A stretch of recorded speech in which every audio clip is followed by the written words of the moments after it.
ए मोदी जी, ओ मोदी जी, आपकी भाषा बोल रहा हूं मोदी, जरा सुन लो। 569 मामले थे, तब तुमने रेल बंद करके और बस की सेवा बंद करके मोदी जी सड़कों पर पैदल चलते चलते जिन महिलाओं ने समय से पहले पैरों से खून टपक रहा था और गर्भवती महिलाओं ने जो बच्चे जने खुले आसमान के नीचे, उस अपराध की सजा मोदी किसको देनी चाहिए। मैं दूसरा जिक्र करता हूँ, पैदल चलते चलते जिन मजदूरों के पैरों से बस टपक रहा था और गाड़ियों से रौंद के मर गए, जिनकी पत्नियों के सुहाग उजड़ गए, जिनके बच्चे अनाथ हो गए, मोदी उसका दंड बताओ ये देश किसको दे। जो लोग सड़क पर दंड चलने की बजाय पुलिस की मार से बचने के लिए औरंगाबाद का जिक्र कर रहा हूँ, पटरी पर चलते चलते थक गए और मोदी तुम्हारी रेल से कट गए मध्य प्रदेश के मजदूर, उसका दंड बताओ, उनकी हत्या का मुकदमा किस पर दर्ज हो। नमस्कार, मैं हूँ भूपेंद्र रावत और आज मैं बात करूंगा कोरोना की क्रोनोलॉजी पर। कोरोना की क्रोनोलॉजी ये कि 30 जनवरी 2020 को भारत में एक मामला केरल में उजागर हुआ था और आपको मालूम होगा कि विश्व स्वास्थ्य संगठन ने कोरोना आपातकाल भी 31 जनवरी को घोषित कर दिया था, लेकिन मोदी जी ने कान नहीं लगाया। 12 फरवरी को कांग्रेस के नेता राहुल गांधी ने भी ट्वीट करके बताया, आगाह किया, तब भी नहीं, तब मोदी जी को नमस्ते ट्रंप करना था। लेकिन मैं ये बात इसलिए बारी बारी से आपके साथ करना चाहता हूँ और उम्मीद करता हूँ कि आप सब लोग इसको कायदे से सुने। थोड़ा समय ज्यादा लगेगा क्योंकि मेरे मित्र कह रहे हैं कि मैं छोटी बात करूँ। 23 मार्च को जिस दिन शहीद आजम भगत सिंह, राजगुरु और सुखदेव का शहादत दिवस था, उसी दिन मध्य प्रदेश में चुनी हुई सरकार को बेदखल करके शिवराज सिंह चौहान को शपथ ग्रहण करा करके 24 मार्च 2020 को लॉकडाउन करके मोदी जी ने कहा 21 दिन तक आप बाहर जाना भूल जाए, कोई बाहर नहीं जाएगा। हमको कोरोना, हमने 18 दिन में महाभारत को जीता है और हम 21 दिन में कोरोना को हराएंगे।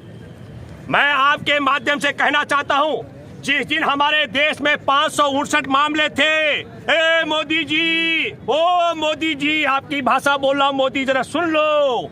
569 मामले थे, तब तुमने रेल बंद करके और बस की सेवा बंद करके मोदी जी सड़कों पर पैदल चलते चलते जिन महिलाओं ने समय से पहले पैरों से खून टपक रहा था और गर्भवती महिलाओं ने जो बच्चे जने खुले आसमान के नीचे, उस अपराध की सजा मोदी किसको देनी चाहिए। मैं दूसरा जिक्र करता हूं, पैदल चलते चलते जिन मजदूरों के पैरों से बस टपक रहा था और गाड़ियों से रौंद के मर गए, जिनकी पत्नियों के सुहाग उजड़ गए, जिनके बच्चे अनाथ हो गए, मोदी उसका दंड बताओ ये देश किसको दे। जो लोग सड़क पर दंड चलने की बजाय पुलिस की मार से बचने के लिए औरंगाबाद का जिक्र कर रहा हूं, पटरी पर चलते चलते थक गए और मोदी तुम्हारी रेल से कट गए मध्य प्रदेश के मजदूर, उसका दंड बताओ, उनकी हत्या का मुकदमा किस पर दर्ज हो।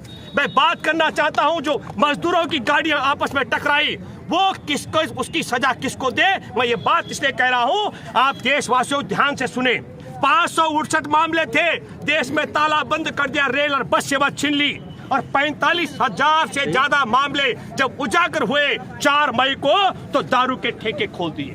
पूछो इस मोदी को कि मोदी 569 मामले में ताला लगवाता है और 45,000 मामले होने पर दारू का ठेका खुलवा देता है, और जब मामला 1 लाख से करोड़ ज्यादा होता है तब मोदी निरंतर लॉकडाउन करते जाते हैं। आज हमारे देश में मैं इसलिए कह रहा हूं कि एक तरफ सुप्रीम कोर्ट की बनी कमेटी, जो सुप्रीम कोर्ट की कमेटी किसान आंदोलन को लेकर के बनी हुई है, उसने अपनी रिपोर्ट देनी सुप्रीम कोर्ट में। जैसे ही सुप्रीम कोर्ट के लिए रिपोर्ट तैयार होती है, वो कमेटी, उसमें बहुत सारा लोग मोदी समर्थक और संघ समर्थक हैं, वो काले कानून के समर्थक हैं, उनकी रिपोर्ट तैयार होनी शुरू होती है तो दूसरी तरफ कोरोना के मामले बढ़ने शुरू होते हैं। हमारे देश में कोरोना कहां नहीं है। मेट्रो में कोई कोरोना नहीं है, दारू की दुकानों के बाहर कोई कोरोना नहीं है। भारत में जहां जहां चुनाव हुए आपके सामने है। फरवरी में दिल्ली में चुनाव हुआ, कोरोना गायब था। बिहार में चुनाव हुआ, कोरोना गायब हो गया।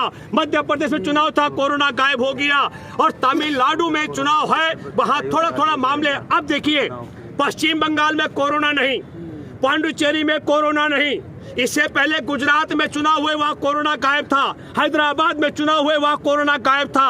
हम ये कह रहे हैं आसाम में कोरोना गायब हो गया, केरल में कोरोना गायब हो गया, पौंडीचेरी में कोरोना गायब हो गया। तो मैं ये कहना चाह रहा हूं आपके माध्यम से, और ये नहीं, हरिद्वार में कुंभ स्नान हो रहा है, पूरे 1 महीने तक चलेगा, कोरोना गायब हो गया।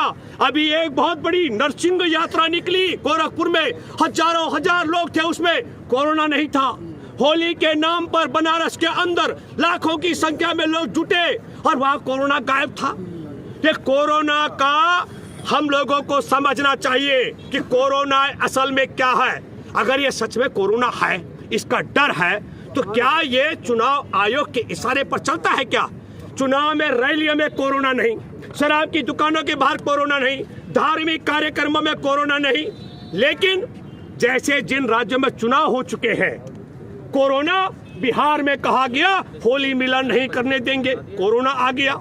राजधानी दिल्ली में, क्योंकि अब इनको पता लग गया, सुप्रीम कोर्ट हमारे किसान आंदोलन पर 4 तारीख को सुनवाई कर रहा है। मैं आप सबके माध्यम से एक बात कहना चाहता हूं और सुप्रीम कोर्ट में बैठे जजों से भी कहना चाहता हूं, मानव सभ्यता शुरू होने से लेकर आज तक इस धरती पर इतना लंबा अहिंसक, बिना हिंसा के, अभी जितनी लड़ाइयां देश दुनिया में लड़ी हिंसा की, इतना बड़ा अहिंसक बलिदानी आंदोलन नहीं हुआ जो एक किसान आंदोलन है। और मैं एक बात साफ करना चाहता हूं, मोदी सरकार तुम्हारी कोरोना के क्रोनोलॉजी के आड़ में हमारे किसान आंदोलन पर दमन करने की अगर आप रणनीति बनाएंगे, तो हमने पहले भी कहा और अब भी कह रहे हैं, हमारा किसान आंदोलन तुम्हारे लाठी, डंडा, गोली, जेल और तोप से डरने वाला नहीं है। ये बात मैं आपको दावे के साथ कह सकता हूं। जो कुछ आज आपके गुरगों ने मोदी वहां हमारे अलवर में राकेश टिकैत पर हमला करके भी किसान आंदोलन को डराने का प्रयास किया, ये क्रोनोलॉजी में नहीं चलेगी। मैं फिर आप सब लोगों से एक बात कहना चाहता हूं, हमारे किसान आंदोलन में कोरोना नहीं है,